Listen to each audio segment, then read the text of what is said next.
ওয়াসাল্লামকে দুনিয়ার জমিনের মধ্যে পাঠাইবেন, আল্লাহ দুনিয়ার জমিনের মধ্যে আমার নবীকে পাঠাইবেন। নবীকে পাঠানোর আগে আমার আল্লাহ একজন দুইজন নয়, মতান্তরে 9 লক্ষ থেকে 17 লক্ষ থেকে 2 লক্ষ নবী রাসূল আমার আল্লাহ দুনিয়ার জমিনের মধ্যে পাঠাইছেন। কেন পাঠাইছেন? এক কথায় উত্তর, আমার নবীকে দুনিয়ার জমিনের মধ্যে আল্লাহ পাঠাইবেন, আল্লাহর মায়ার নবীকে আল্লাহ দুনিয়াতে পাঠাইবেন। আল্লাহর নবীর মর্যাদা, আল্লাহর নবীর সম্মান, আল্লাহর নবীর ইজ্জত, আল্লাহর নবীর মর্যাদা এই দুনিয়ার জমিনের মধ্যে কায়েম করার জন্য আমার আল্লাহ আমি একজন নবী পাঠাই নাই, আমি 1 লক্ষ মতান্তরে 2 লক্ষ নবী রাসূল ফিল আরদি খলিফা এই জমিনের জন্য আমি পাঠাইছি। সুবহানাল্লাহ। আদম থেকে জারুল্লাহ পর্যন্ত, আদম থেকে জারুল্লাহ পর্যন্ত যত নবী দুনিয়ার জমিনের মধ্যে আসছেন সমস্ত নবীর কলমা ছিল লা ইলাহা ইল্লাল্লাহ মুহাম্মাদুর রাসূলুল্লাহ। আদম নবী থেকে জারুল্লাহ পর্যন্ত সমস্ত নবীগণের কলমা ছিল লা ইলাহা ইল্লাল্লাহ মুহাম্মাদুর রাসূলুল্লাহ। আর আমাদের নবীর কলমা ছিল লা ইলাহা ইল্লাল্লাহ ইন্নী রাসূলুল্লাহ। কি আছে? আমার নবীর কলমা ছিল লা ইলাহা ইল্লাল্লাহ ইন্নী রাসূলুল্লাহ। লা ইলাহা ইল্লাল্লাহ শব্দের অর্থ হচ্ছে আল্লাহ ছাড়া কোনো মাবুদ নাই। ইন্নী রাসূলুল্লাহ, ও দুনিয়ার মানুষ শোনো, ও ব্যস্ত রাসূলুল্লাহ যত সৃষ্টি দুনিয়ার জমিনের মধ্যে আছে শোনো, ইন্নী রাসূলুল্লাহ নিশ্চয়ই আমি আল্লাহর পক্ষ থেকে রাসূল হয়ে দুনিয়াতে এসেছি। সুবহানাল্লাহ। আমি সমস্ত সৃষ্টির জন্য রাসূল, লা শাক্কা ফি, কোনো সন্দেহ নাই যে সন্দেহ করবে তার ঈমান নাই, যে সন্দেহ করবে তার ঈমান থাকবে না। আদম নবীকে যদি প্রশ্ন করা হয়, ও আদম নবী তোমার কলমা কি ছিল? আদম নবী জবাব দিবে, আমার কলমা ছিল লা ইলাহা ইল্লাল্লাহ মুহাম্মাদুর রাসূলুল্লাহ। আদম নবীর উম্মতকে যদি প্রশ্ন করা হয়, ও আদম নবীর উম্মত তোমার কলমা কি ছিল? আদম নবীর উম্মতেরা জবাব দেবে, আমাদের নবী আমাদের কলমা ছিল লা ইলাহা ইল্লাল্লাহ আদম সুফিয়া। কোন নবী? আদম নবীর উম্মত। আদম নবীর উম্মত আছে না? আদম নবীর উম্মতকে যদি প্রশ্ন করা হয়, আদম নবী তোমার উম্মতকে যদি প্রশ্ন করি তোমার উম্মতের কলমা কি ছিল? আদম নবীর উম্মতেরা বলবে লা ইলাহা ইল্লাল্লাহ আদম সুফিয়া। আদম নবীর উম্মতের জন্য, আদম নবীর উম্মতের জন্য আদমের কলমা প্রযোজ্য, কিন্তু আদম নবীর জন্য আমার নবীর কলমা প্রযোজ্য। যদি আমার নবীর কলমা আদম নবী না পড়ে, আদম নবীর নবুয়তি আমার আল্লাহর দরবারে কবুল হবে না। সুবহানাল্লাহ। ঈসা নবীকে যদি প্রশ্ন করা হয়, ঈসা নবী তোমার উম্মতের কলমা কি ছিল? ঈসা নবীর উম্মতেরা জবাব দেবে লা ইলাহা ইল্লাল্লাহ ঈসা রূহুল্লাহ। এইভাবে স্টেপ বাই স্টেপ আমাদেরকে যদি প্রশ্ন করা হয়, ও আখির নবীর উম্মতেরা তোমাদের কলমা কি? আমরা জবাব দেব আমাদের কলমা হচ্ছে লা ইলাহা ইল্লাল্লাহ মুহাম্মাদুর রাসূলুল্লাহ সাল্লাল্লাহু আলাইহি ওয়াসাল্লাম। তাহলে আবার আসেন, আমার আল্লাহ এই আজকের এই রজনীটা, আজকের এই রজনীটা শুধু আমার নবীজি দুনিয়াতে আসার পরেই আল্লাহ দিন তারিখ নির্ধারণ করেন নাই। আমার আল্লাহ যখন আদম নবীকে শ্রীলঙ্কার জমিনে পাঠাইলেন, এই শ্রীলঙ্কার জমিনে আদম নবীকে পাঠাইয়া আদম নবীকে বলে দিলেন, ও আদম নবী তুমি প্রচার করো, এমন একজন নবী দুনিয়ার জমিনের মধ্যে আসবে যেই নবীটা 12 রবিউল আউয়াল সোমবার দিন সুবে সাদেকের সময় এই দুনিয়ার জমিনের মধ্যে মক্কা নগরীতে মা আমিনার খাদুর পাতার বেড়ার ঘরের মধ্যে আমার নবীকে আমি প্রেরণ করবো। সুবহানাল্লাহ। এখন আল্লাহকে যদি প্রশ্ন করি, আল্লাহ গো এই খাদুর পাতাটা তোমার কাছে এত দামি হয়ে গেল কেন? এই খাজুর পাতার ঘরের মধ্যে এই খাজুর পাতার ঘরটার মধ্যে আমার নবীকে আল্লাহ পাঠাইলেন খাজুর পাতার ছানি খাজুর পাতার বিছানা খাজুর পাতার বেড়া চতুর্দিকে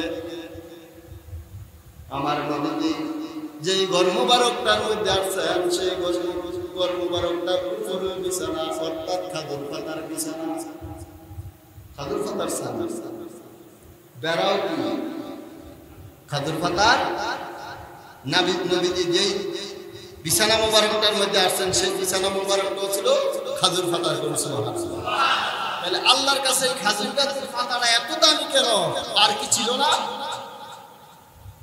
আমাদের কাছে বর্তমানে সেগুন কাঠ দাম কম না বেশি সেগুন কাঠ ছিলেন একটা সেগুন কাঠের খাট যদি বানান লক্ষ টাকা খরচ হয় আর যদি একটা পুরুই গাছের খাট বানান 5-7 হাজার টাকা খরচ হয় কি হয় না ও বন্ধুরা আমার বাবারা আমার আল্লাহ এই খাজুর পাতার বিছানার ঘরের মধ্যে খাজুর পাতার ঘরের মধ্যে আমার নবীকে কেন তাশরীফ দিলেন কেন নিয়ে আসলেন আমার আল্লাহ বন্ধু শোনো গো যে মুকানগরের মধ্যে যে খাজুর পাতার বেড়ার ঘরের মধ্যে আমি আপনাকে প্রেরণ করবো আমি আপনাকে পাঠাইবো আমি আপনাকে পাঠানোর আগে আমি আদম নবীকে দাওয়াত দিয়েছি আদম সফিউল্লাহ আমার নবী কেমন ঘরের মধ্যে যাবে আমার নবী কোন জায়গার মধ্যে যাবে আমার নবী কেমন আকার নিয়ে যাবে আমার নবী কি নিয়ে দুনিয়ার জমিনের মধ্যে যাবে ও আদম সফিউল্লাহ তুমি কি করো তোমার হায়াত জিন্দেগির মধ্যে আমার নবী আর আমার কালেমার দাওয়াত দিতে থাকো বলেন সুবহানাল্লাহ এইভাবে সরুল্লাহ পর্যন্ত একই বাক্য একই কালিমা আমার আল্লাহ তাবারক ওয়া তাআলা এই রজনীর মধ্যে 12 রবিউল আউয়াল সোমবার দিনটাকে কেন আল্লাহ নির্ধারণ করলেন আর কি দিন ছিল না 7টা দিন 7টা দিনের মধ্যে আমার আল্লাহ কালামুল্লাহর মধ্যে ঘোষণা দিয়েছেন বলেন বিসমিল্লাহির রাহমানির রাহিম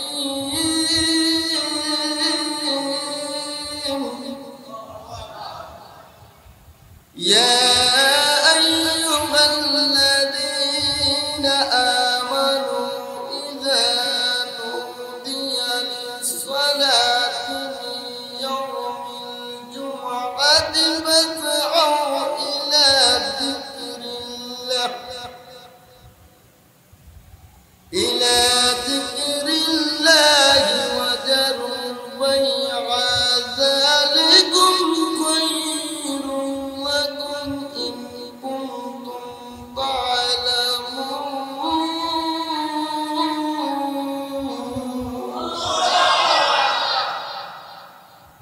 আমার আল্লাহ জুমার দিন সম্পর্কে কালামুল্লাহ শরীফের মধ্যে ঘোষণা দিয়েছেন এই সম্পর্কে আমার আল্লাহ 114টা সূরার মধ্যে একটা সূরা দিয়েছেন সেই সূরাটার নাম হচ্ছে সূরাতুল জুমা কিন্তু এই জুমার দিনটাকে আল্লাহ নির্ধারণ করলেন না এই জুমার দিনটাকে নির্ধারণ না করে সোমবার দিনটাকে নির্ধারণ করলেন আল্লাহকে যদি প্রশ্ন করা হয় আল্লাহ এই সোমবার দিনটা কেন নির্ধারণ করলেন পয়েন্টটা মনে রাখতে আমি তো কথা বলতেছি ফর্মুলা কি মনে রাখতে হবে কথা বুঝাইছি তো আল্লাহুম্মা সাল্লি আলা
ও আমার মায়ার বান্দারা শুনো রে, আমি সোমবার দিন থেকে কেন নির্ধারণ করে দিয়েছি জানুনি? জুম্মার দিনের ফজিলতটা, জুম্মার দিনের বরকতটা তোমাদেরকে দিবে এই সোমবার দিনে। কোন সুবহানাল্লাহ। সোমবার দিনটা হবে সমস্ত দিনের মধ্যে সরদার দিন। কোন সুবহানাল্লাহ। আমার আল্লাহ আমার নবীকে এই সুবে সাদেকের সময় পাঠাইলেন দুনিয়ার জমিনের মধ্যে। কেন রে? দিন রয়ে গেল, রাত রয়ে গেল, এমন একটা সময় পাঠাইলেন না দিনের বেলায় না রাত্রের বেলায়। সুবহান শব্দের অর্থ সকাল বলা হয়, সুবহান শব্দের অর্থ সকাল বলা হয়। যদি প্রশ্ন করা হয় সকাল সকাল কোন সময়টাকে সকাল বলা হয়? 9টা পর্যন্ত সকাল বলে, 10টা পর্যন্ত সকাল বলে। যখন মাইকিং এ আলোচনা করা হয় সকাল 11টা পর্যন্ত বলে। কি বলে না? বলে না? কয় না সকাল 11টা? কয়নি? আসলে 11টা কি সকাল? হ্যাঁ, প্রবাদ বাক্য আসেনি সকাল 11টা? প্রবাদ বাক্য আসেনি সকাল 11টা? এখন আমার নবীকে আল্লাহ 11টায় পাঠাইলেন না, 9টায় পাঠাইলেন না, 6টার সময় পাঠাইলেন। আল্লাহ দিন সময় নির্ধারণ করলেন না। আমার আল্লাহ কয় আমার বন্ধুকে আমি সুবহান এমন একটা সময় পাঠাইছি যে সময়টা দিনের প্রথম সময় এবং রাত্রের জন্য শেষ সময়। কোন সুবহানাল্লাহ। কেন দিনেও পাঠাইলেন না, রাত্রেও পাঠাইলেন না? আমার আল্লাহ ডাক দিয়া কয় উম্মতেরা শুনো, দিনেও আমার কাছে আপিল করে আমার নবীকে দিনের বেলায় পাঠাইতাম, রাত্র আপিল করে রাত্রে আমাকে রাত্রের বেলায় পাঠাইতাম আমার নবীকে। রাত্রকে আমি জিজ্ঞেস করলাম কেন তোমার রাত্রের বেলায় আমি আমার নবীকে পাঠাইব? রাত্র কয় আল্লাহ যদি রাত্রের বেলায় আপনার নবীকে আই রাত্রের বেলায় পাঠান আমি রাত্রের জন্য ধন্য হয়ে যাব, অর্থাৎ ধন্য হয়ে গেলে আমি শান্তি পেয়ে যাব। রাত্র যখন আপিল করলেন, দিনে আপিল করলেন, দিনে কয় না আমার দিনের বেলায় পাঠান। আমার আল্লাহ কয় কেন দিনের বেলায় পাঠাইব? কয় দিনের বেলায় পাঠাইলে আপনার নবীকে মুক্তার মানুষেরা বেশি দেখবো। কোন সুবহানাল্লাহ। আপিল কয়টাই করছে? দিনেও করছে, রাত্র করছে। আল্লাহ কয় সিদ্ধান্ত তো আমার, সিদ্ধান্ত কার? আমার। ইন্দাদ্দিনা ইনদাল্লাহিল ইসলাম, ইসলাম ধর্ম যেহেতু আমার সিদ্ধান্তের ধর্ম, আমার নবীকেও পাঠাইব আমার সিদ্ধান্তের উপরে। এই সিদ্ধান্ত আমার আল্লাহ নিলেন। রাত্র বেদার করলেন না, দিনকেও খুশি করলেন না, অর্থাৎ আমার নবীকে তেমন একটা সময় আল্লাহ পাঠাইলেন, দিনও খুশি হয়ে গেল, রাত্র খুশি হয়ে গেল। আমার নবীকে আল্লাহ সুবহান এমন একটা সময় পাঠাইলেন সোমবার দিন। এই সোমবার দিন সুবহান শব্দের কথাটা কালামুল্লাহ শরীফের মধ্যে হাদিসের মধ্যে আসছে। আমার নবীকে যখন এই সুবহান সময়টার মধ্যে আমার আল্লাহ পাঠাইলেন, এই সন্ধ্যা থেকে সুবহান পর্যন্ত পরিস্থিতিটা কি ছিল? তখন এই সুবহান পর্যন্ত আমার নবীর উপর কি হয়েছিল? আমার আল্লাহ পাক তাবারক তাআলা সন্ধ্যা থেকে আমার নবীকে দুনিয়ার জমিনের মধ্যে পাঠাইবেন সিদ্ধান্ত তো আমার আল্লাহ আগেই নিয়েছেন। সোমবার দিনের বেলায় পাঠাইবেন 12 রবিউল আউয়ালে। মা আমিনার গর্ভ থেকে নবী দুনিয়ার জমিনের মধ্যে আসবেন।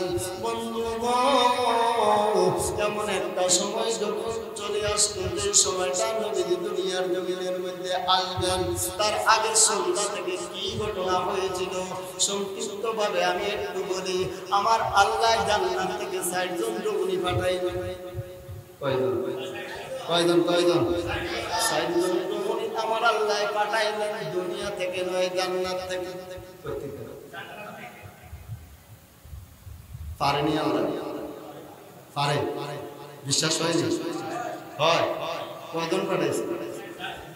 2 জন পাঠাইলে পারতেন না। পাঠাইছে কয়জন? আদিল্লাহ আরবা 60 জনের মধ্যে অনেক রহস্য আছে।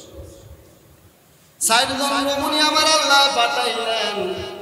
যে 60 জন রমণী মক্কা নগরের খাজুর পাতার বেড়ার ঘরের কাছে যখন অবস্থান করলেন, ওই চারজন রমণী বলতেছে মেশকাত শরীফের মধ্যে আমার নবী ফরমান এই চারজন রমণী যখন হযরত আব্বাস থেকে হাদিসটা রওয়ায়াত হয়েছে আমার নবীজি এই খাজুর পাতার বেড়ার ঘরের মধ্যে যখন নবীজি আসবেন ওই বেড়ার ঘরটার মধ্যে যখন গেছে চারজন রমণী যে চারজন রমণী জান্নাত থেকে আইছে আমি জানতাম চাইলে বন্ধু ওই চারজন রমণী কি সুন্দর না কালা কথা বলুন নাই ঘুরে গেলে মান যত্নে নেয়ামত হায় ঘুরে গেলে মান যত্নে নেয়ামত হায় सबसे बरकर नेमते दीदार तो कुदरत की तमाशा है मदीना की गली में कुदरत की तमाशा है मदीना की गली में जन्नत की नमूना है मदीना की गली में जन्नत की नमूना है मदीना की गली में सुभान अल्लाह আমার আল্লাহ বলেন আমি জান্নাত থেকে এই চারজন রমণী দুনিয়ার জমিনের মধ্যে পাঠাইছি এই চারজন রমণী এতই সুন্দর যাদের চামড়ার ভিতর দিয়ে তাদের হাড়গুলো দেখা যাইতো হাড়ের ভিতরে যে মগজগুলো ছিল সেগুলো দেখা যাইতো মুক্তার কাফেররা ওই চারজন রমণীকে যখন দেখতেছে ওই খাজুর পাতার বেড়ার চতুর্পাশে দিয়া চলতেছে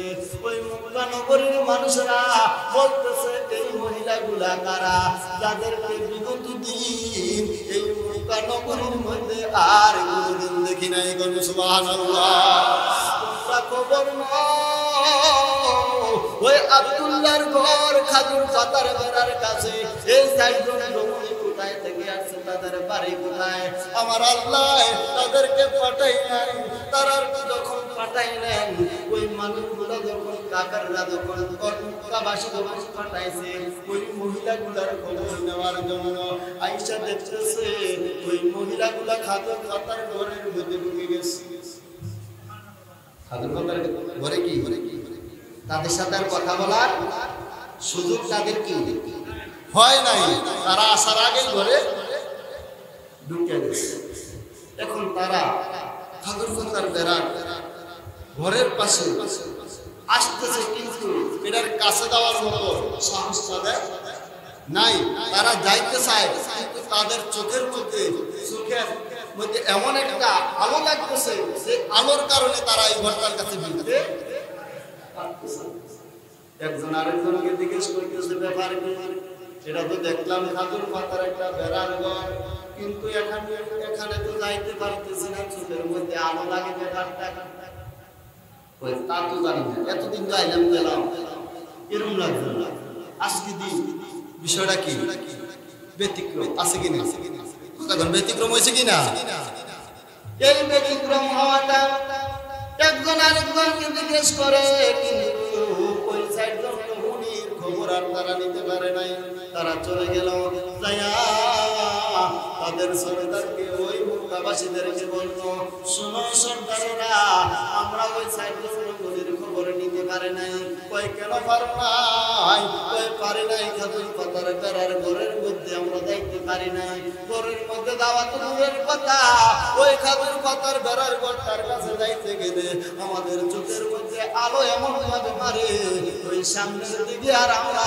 কিছুই দেখি না কোন সুবহানাল্লাহ আমরা কদম দিতে চাই কিন্তু আমাদের পাগুলা খাজুর পাতার বেড়ার ঘরের দিকে যাইতে রাজি না বন্ধু নাই রে বান্ধব নাই রে যেই জায়গা বন্ধু নাই রে বান্ধব নাই যেই জায়গা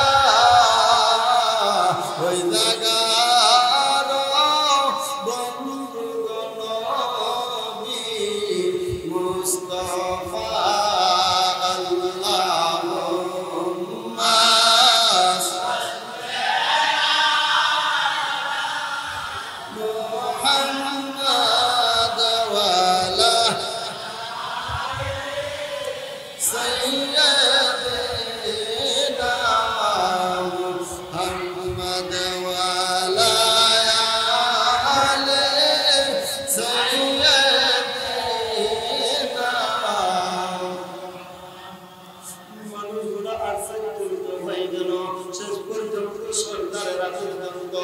ওই খাতুন পাতার বেড়ার ঘরের দিকে রওনা দিল দলবল লইয়া।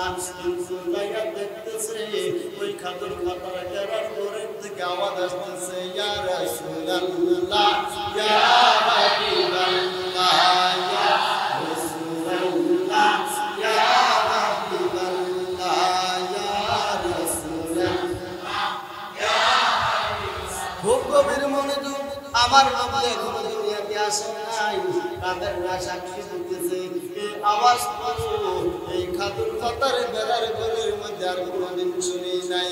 এই আওয়াজটা কারণে যে আওয়াজটা আজকে আমাদের কানের মধ্যে বাড়ি মারতেছে, বুঝতেছি ওই আওয়াজটা বুঝি এমন একজন ব্যক্তির আওয়াজ, যে আওয়াজটা হচ্ছে আব্দুল্লাহর পুত্র মুহাম্মদের। কোন সুবহানাল্লাহ।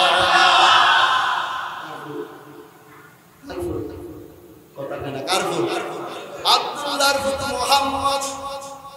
আমরা তো শুনছি আব্দুল্লাহর পুত্র মুহাম্মদ এই ঘরের মধ্যে আসবে, না জানি আজকের এই দিনে অর্থাৎ এই রাত্রের মধ্যে আব্দুল্লাহর পুত্র মুহাম্মদ এই ঘরের মধ্যে প্রবেশ করবে। সুবহানাল্লাহ।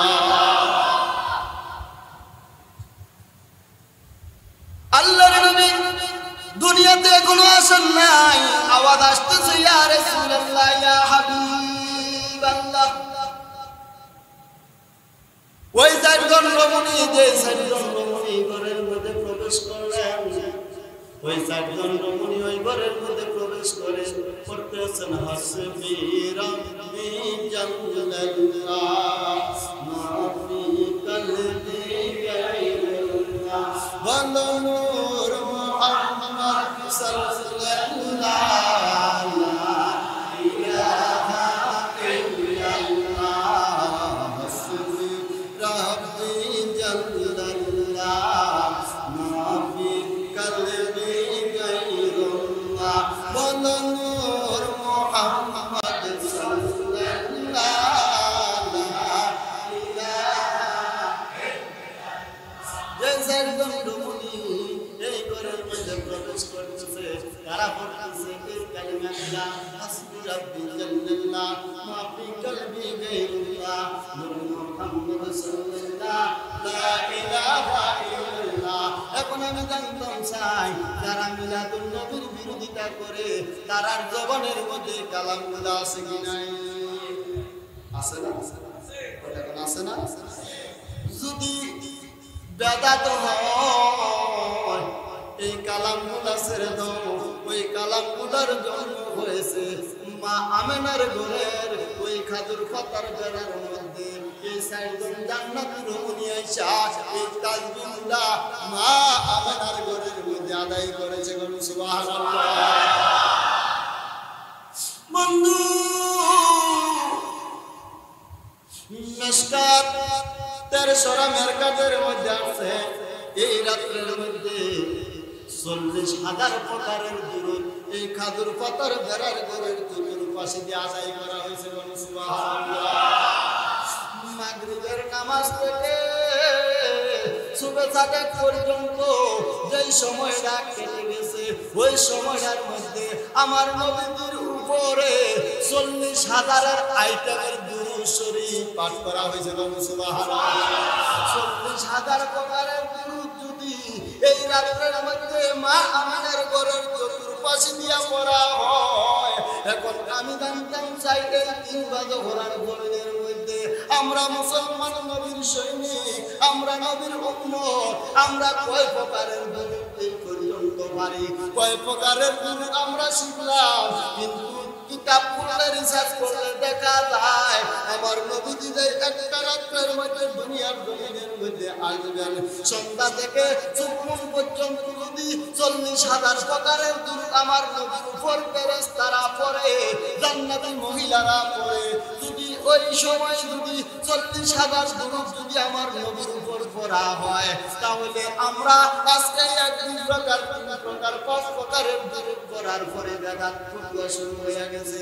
40,000 প্রকার দুরূদ যদি দুনিয়ার জমিনের মধ্যে পড়া হয়, তাহলে কেমন অবস্থা দুনিয়ার জমিনের মধ্যে কবরে বাবা আজকে একটু বালিশের নিচে মাথাটা লাগাইয়া চিন্তা করবেন, আমাকে আল্লাহ দুনিয়ার জমিনের মধ্যে কেন পাঠাইলো, আমাকে আল্লাহ দুনিয়ার জমিনের মধ্যে কি দিয়া পাঠাইলো, আমি দুনিয়ার জমিনের মধ্যে আসলাম কেন আসলাম, কিসের জন্য আসলাম, কার জন্য আসলাম, আমি তো দুনিয়ার জমিনের মধ্যে কিঞ্চিত মাত্র মেহমান, আমি তো দুনিয়ার জমিনের মধ্যে থাকবো না, কেন থাকবো না, এই জন্য আমার আল্লাহ আদম থেকে জারুল্লাহ পর্যন্ত সমস্ত নবীগণকে আমি ধারাবাহিক হয়ে নিয়ে গেছি।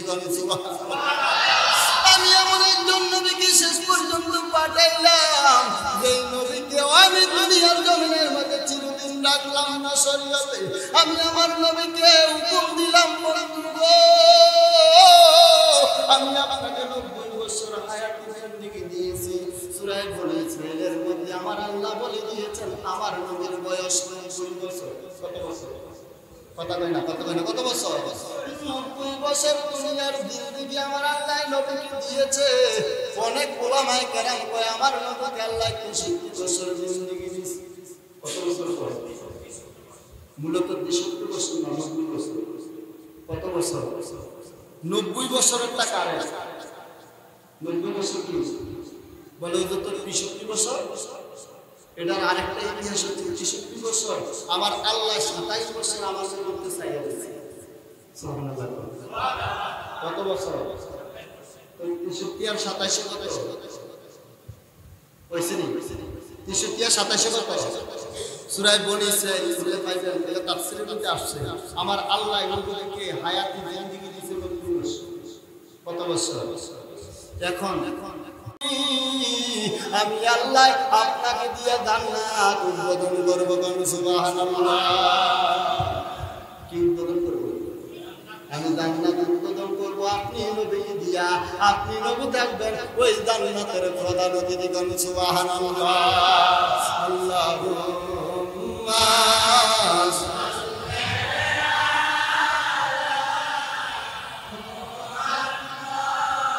ওয়ালা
তারা বসার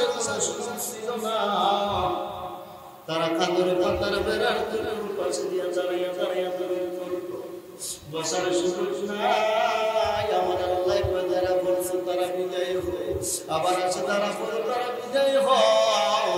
এইভাবে বিদায় হইতে হইতে মতান্তরে 40,000 সুবে সাড়ে পর্যন্ত সন্ধ্যা থেকে আমার নবীর পুরা আদায় করা হলো। তার মধ্যে একটা প্রশংসা জিবরাইলের মাধ্যমে আমার নবীর উপর আমার আল্লাহ বলেন, বন্ধু জিবরাইল তুমি পড়ো আজ ঈদে মিলাদুন নবীর দুরূদ চলতেছে, আজ ঈদে মিলাদুন নবীর দুরূদ। চন্দ্র সূর্য ফেরেশতারা খুশি হয়েছে, চন্দ্র সূর্য ফেরেশতারা খুশি হয়েছে, আজ ঈদে মিলাদুন নবীর দুরূদ চলতেছে, আজ ঈদে মিলাদুন নবীর দুরূদ চলতেছে। সুবহানাল্লাহ। এইভাবে আমার নবীর উপর দুরূদ বসার সুযোগ নাই।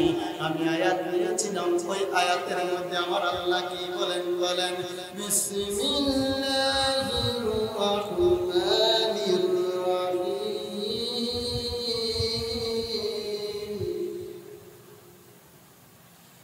আল্লাযীনা ইউমিনুনা বিল গায়বি ওয়া yuqimunas salata ওয়া মিম্মা রাযাকনাহুম ইউনফিকুন।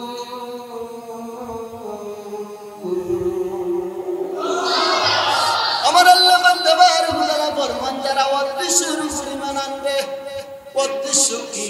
যে জিনিসটা দেখা যায় না, যে জিনিসটার ঘ্রাণ পাওয়া যায় না, যে জিনিসটা চোখ দিয়ে দেখা যায় না, যে জিনিসের আওয়াজটা কান দিয়ে গ্রহণ করা যায় না, আমার আল্লাহ বলেন সেটা হচ্ছে উদ্দেশ্য। আমি জানতাম চাই এই পর্যন্ত কত হাজার বার আল্লাহকে ডাক দিয়েছি রে বাবা, এই পর্যন্ত তো আমরা এই দুই চোখ দিয়ে আল্লাহকে কোনোদিন দেখলাম না। দেখছি আল্লাহকে ডাক দিছি না, কথা কম দিছি না, আল্লাহকে ডাক দিয়েছি কিন্তু আল্লাহকে দেখলাম না। আল্লাহ কই আমাকে দেখছো না, আমি অদৃশ্য, আমি তোমার কাছে গায়েব। যদি তুমি বিশ্বাস করো তাহলে তুমি আমার প্রিয় বান্দা আশরাফুল মাখলুকাত, সুবহানাল্লাহ। আল্লাহ কই বন্ধু, আমি আপনাকে এই শবে সাদেকের সময় 12 রবিউল আউয়াল সোমবারে এই দুনিয়ার জমিনের মধ্যে পাঠাইব অতি উত্তম মর্যাদা দিয়া, যেই মর্যাদার মতো আর কোনো মর্যাদা নাই, এমন শানের মতো আর শান নাই, এমন ঘরের মতো আর ঘর নাই, এমন সময়ের মতো আর সময় নাই, এমন রমণীর মতো আর কোনো রমণী নাই, এমন দিনের মতো আর কোনো দিন নাই। বন্ধু গো, আমি আপনাকে যে দিনটার মধ্যে পাঠাইছি, যে সময়টার মধ্যে পাঠাইছি, আমি আল্লাহ আপনার সাথে সমন্বয় করে নিলাম। এই সময়টার মধ্যে, ওই দিনের মধ্যে, ওই মাসের মধ্যে আমি আল্লাহ ডাক দিয়ে আবার আপনি নবীকে আমার কাছে নিয়ে আসবেন, সুবহানাল্লাহ। এই দিনে নবী আসছেন, আবার এই দিন নবী, সুবহানাল্লাহ। ইমানদারের মৃত্যু নাই, নবীর আর মৃত্যু হয় না রে বাবা। নবীদের বেলায় মৃত্যু বলা যাবে না, নবীকে আল্লাহ ডাক দিয়েছেন, চলে গেছেন। যদি নবীদের বেলায় মৃত্যু হইতো, নবীদের দায় নামাজ হইতো কি হইতো না? নবীদের যেহেতু দায় নামাজ হয় নাই, তাহলে নবীর মৃত্যু হয় না। তাহলে মৃত্যু না হইলে প্রশ্ন হবে, হুজুর কেন দাফন করা হলো? দাফন নয়, এটা আমার আল্লাহ বলেন ইমানদারের জন্য এমন একটা আলামত আমি আল্লাহ তৈরি করে দিয়েছি। ও বন্ধুরা, আজকে কিংবা দহরার মা ও বোনেরা, ভাই বাবারা, যারা আপনারা যে এখানে আছেন, কিন্তু সবাই তো এক জায়গায় থাকে না, এক ঘরের থেকে আরেক ঘরে যায়, এক জায়গার থেকে আরেক জায়গায় আসে। কিছুক্ষণ আগে বলেছিলাম এখন মসজিদে, এখন কি? এখন আপনাকে কেউ যদি ঘরে তালাশ করে পাইব, হ্যাঁ কেন? এখন আপনি ঘরের জন্য মৃত্যু, আপনি ঘরের জন্য কি মৃত্যু না? আপনাকে ঘরে তালাশ করলে তো পাইব। আমি মামুন হুজুরে যদি ময়নামতি কেউ তালাশ করে পাইব, তাইলে আমি ময়নামতির জন্য মৃত্যু। কোন জায়গার জন্য মৃত্যু? ময়নামতির জন্য আমি মৃত্যু। আমাকে আর তালাশ করলে পাবে না ময়নামতির মানুষ। আমি এখন কিংবা দৌড়ার জন্য জীবিত, আমি আরেক ঘরের মধ্যে আসছি, এখন এখানে আসলে আমাকে পাওয়া যাবে। আপনারা এখন মসজিদে, আপনাকে মসজিদে আসতে পাওয়া যাবে। এটা আমাদের বেলায় মানুষের বেলায়, আমার নবীর বেলায় আমার আল্লাহ কি বলে দিয়েছেন? আমার নবীর বেলায় আমার আল্লাহ বলে দিয়েছেন, আমি যেমনি ভাবে সমস্ত জায়গার জন্য সৃষ্টিকর্তা, ঠিক সমস্ত জায়গার জন্য আমার নবী হচ্ছেন রাহমাতাল লিল আলামিন। সমস্ত জায়গার জন্য আমার নবী হচ্ছেন রহমত, সমস্ত সৃষ্টির জন্য আমার নবী হচ্ছেন রহমত। আমার নবী যে জায়গার মধ্যে নাই, সেই জায়গাটা হবে মৃত। তাহলে আমি জানতাম চাই মাটি আল্লাহর সৃষ্টি কিনা? মাটি আল্লাহর সৃষ্টি। এখন এই কিংবা দোহারার জমিনের মধ্যে যে মসজিদটা তৈরি করা হয়েছে, এখানে মাটি আছে কিনা? হ্যাঁ, এখানে মাটি আছে না? এই টাইসের নিচে মাটি আছে না? তাহলে টাইসের নিচে যদি মাটি থাকে, এই মাটির জন্য রহমত আমার নবী। সুবহানাল্লাহ। এই মাটির জন্য রহমত আমার নবী। যদি এই তিনবার জমিনে যদি আমার নবী রহমত না হয়, তাহলে একটু উদাহরণ দিয়ে শেষ কথা বলে যাচ্ছি। কেমন হতো আমার নবীকে আল্লাহ 90 বছর থেকে 27 বছর মানাজ করে নিছিল না? মনে আছে নি কথাটা? কয় বছর? এই 27 বছর আমার নবী যখন দুনিয়ার জিন্দেগি অতিক্রম করে যখন চলে গেলেন 27 বছরের জন্য, এই 27 বছর এই দুনিয়ার জমিনের মধ্যে একটা পাতাও লড়ে নাই, এই দুনিয়ার জমিনের মধ্যে একটু আলো বাতাস চলে নাই, এই দুনিয়ার জমিনের মধ্যে কেউ শ্বাস নিঃশ্বাস নিতে পারে নাই। সুবহানাল্লাহ। সমস্ত দুনিয়াটা ছিল মৃত, কারণ আমার আল্লাহ সরাসরি ভাবে আমার নবীকে দুনিয়ার জমিন থেকে নিয়ে গেছেন 27 বছরের জন্য।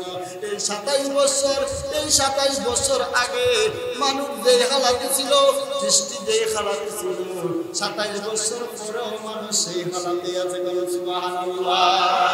ঈদে মিলাদুন নবী, ঈদে মিলাদুন নবী, ঈদে মিলাদুন নবী, ঈদে মিলাদুন নবী। মানবিকায় দরিয়ে এলো আসলেন আল্লাহর নূর নবী, ঈদে মিলাদুন নবী, ঈদে মিলাদুন নবী। এই ববের বিকলতায় তার নাম সে বসে থায়, এই ববের বিকলতায় তার নাম সে বসে থায়। মৌমাছিরা গাহিয়া বেড়ায়, মৌমাছিরা গাহিয়া বেড়ায়, ইয়া মুহাম্মদ ওই বিনি ঈদে মিলাদুন নবী, ঈদে ঈদে মিলাদুন নবী, ঈদে মিলাদুন। মানবিকায় দরিয়ে এলো, মানবিকায় দরিয়ে এলো আসলেন আল্লাহর নূর নবী, ঈদে মিলাদুন নবী, ঈদে মিলাদুন। ওই জান্নাত থেকে দেখবেন মনে এসে কয়, ও মওলা, আজকে আমাদের জন্য এই মা আমিনার ঘরটা, এই দুনিয়াটা হচ্ছে আমাদের জন্য সর্বোত্তম দিন, আনন্দের দিন। সুবহানাল্লাহ। এই উত্তম দিনটা যদি ওই জান্নাতের 4 জন রমণী হয়, এই 4 জন রমণীর মধ্যে একজন রমণী হইলেন মা হাওয়া। সুবহানাল্লাহ। নাম কি? নাম কি? আর জোরে কর, নাম কি? বাদ দেওয়ার ক্ষমতা আছে? মা হাওয়ারে অস্বীকার করার ক্ষমতা আছে? যদি সন্তান মারে বাদ দেয়, তাহলে সন্তানের পরিচয় কি পাওয়া যাবে? পাওয়া যাবে না কিছু? সন্তানের একটা পরিচয় পাওয়া যেতে পারে? মারে বাদ দেওয়ার কোনো সুযোগ নাই। এই 4 জনের মধ্যে একজন ছিল কি? মা হাওয়া। আরো 3 জন আছে, আজকের কারণে অনেক সময়ের দরকার। তো যা হোক বাবার আমার, আজকে এই দিনটা নবী যেমনি আসছেন, এই দিনটা আবার নবী কি করছেন? বিদায় নিয়েছেন। আমার আল্লাহ দয়া করে আমার নবীকে জিবরাইলের মাধ্যমে, আজরাইলের মাধ্যমে পাঠাইছেন। ও আজরাইল, আমার বন্ধুকে দেয়া বলো আমি আল্লাহ আমার বন্ধুকে স্মরণ করছি। আমার আল্লাহ যখন আইসা, আমার আল্লাহ যখন আজরাইলকে বলছে, আজরাইল এসে ঘরের দরজায় টোকা দিয়া বলতেছে, ইয়া রাসূলুল্লাহ, আপনি যদি অনুমতি দেন তাহলে আমি আপনার হুজরাখানার মধ্যে প্রবেশ করব। কে পাঠাইছে? আল্লাহ পাঠাইছে। কে পাঠাইছে? আল্লাহ পাঠাইছে। আল্লাহ যেহেতু পাঠাইছে, আশাই না। কে কেন আইছো? আজরাইল কই কেন আইছো? আজরাইলকে আমার নবী প্রশ্ন করে কেন আইছো? ওই আল্লাহ আমাকে স্মরণ করেছে। আমার নবী ডাক দিয়া কয় আজরাইল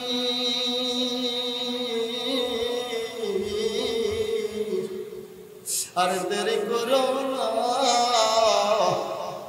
যে আল্লাহ তোমাকে আমাকে নেওয়ার জন্য পাঠাইছে রে আজরাইল, আর দেরি করিও না। তবে আমার একটা রিকোয়েস্ট তোমার কাছে রয়ে গেল, যেমনি ভাবে আজকে তুমি আমার ঘরের দরজার মধ্যে টোয়া দিয়া আজকে আমার অনুমতি লইয়া যেমনি ভাবে তুমি আমার হুজরা শরীফের মধ্যে প্রবেশ করেছো রে আজরাইল, ঠিক তেমনি ভাবে আমার মায়ার উম্মত যেখানের মধ্যে থাকবে, যেই জায়গার মধ্যে থাকবে, আমার মায়ার উম্মতকে সালাম দিয়া তার ঘরের মধ্যে প্রবেশ করবা। সুবহানাল্লাহ। আমার নবীজি স্পষ্টভাবে আজরাইলকে বলে দিয়েছে, আজরাইল স্বীকার করে নিয়েছে, ইয়া রাসূলুল্লাহ, ইয়া হাবিবাল্লাহ, নবী গো, আপনার মায়ার উম্মত যেই জায়গার মধ্যে থাকবে, যেই জায়গার মধ্যে থাকবে, আমি আজরাইল আপনার মায়ার উম্মতকে সালাম দিয়া আপনার মায়ার উম্মতের কাছে অনুমতি লইয়া আমি বন্ধুর বেশে আপনার উম্মতের জন্য জান্নাতি নাজ নিয়ামত নিয়ে হাজির হয়ে যাব। সুবহানাল্লাহ। এই জন্য মায়ার নবীর উম্মতেরা আজরাইলকে দেখলে জীবনে কোনোদিন ভয় পাবে না। কেন ভয় পাবে না? আজরাইল তার সুরত নিয়ে আসবে না। আজরাইল একজন বন্ধু, যেভাবে বন্ধুর বাড়িতে গেলে বন্ধু খুশি হয়ে যায়, আজরাইলকে এইভাবে ঢুকার জন্য অনুমতি আমার নবীজি দিয়ে গেছে। ও আজরাইল আমার মায়ার উম্মতের মধ্যে প্রবেশ করবা, এমন ভাবে প্রবেশ করবা আমার উম্মত দেখলে যাতে তোমারে দেখলে খুশি হয়ে যায়।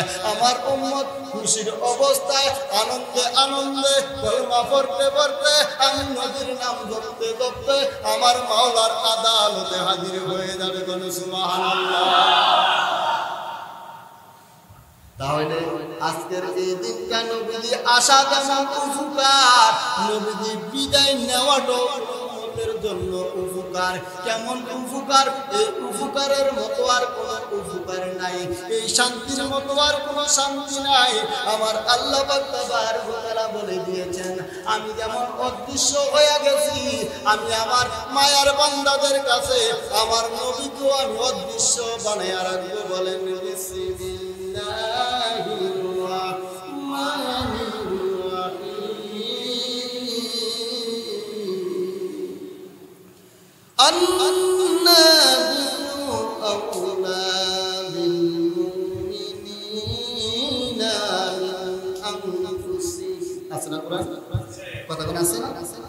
মানুষের দেহের মধ্যে নকশ রয়েছে, যেই নকশটা দেখা যায় না, ধরাও যায় না, তার স্বাদ গ্রহণ করা যায় না, কিন্তু দেহের মধ্যে অনুভব করা যায় রূহ রয়েছে।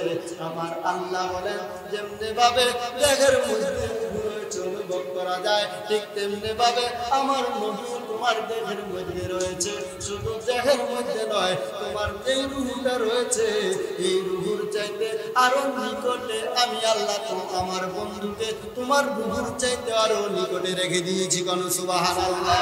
তুমি যেই জায়গায় যাইবা আমার নবী সেই জায়গায় যাইব, তুমি যেই জায়গায় থাকবা আমার নবী সেই জায়গায় থাকবো, তুমি যেই জায়গায় যেমন অবস্থায় আমার নবীকে সালাম দিবা, এমন অবস্থায় আমার নবী তোমার সালামের জবাব দিব। তুমি যেইভাবে আমার নবীর প্রশংসা করবা, আমার নবী তোমার সেইভাবে প্রশংসা গ্রহণ করে নিব। সুবহানাল্লাহ।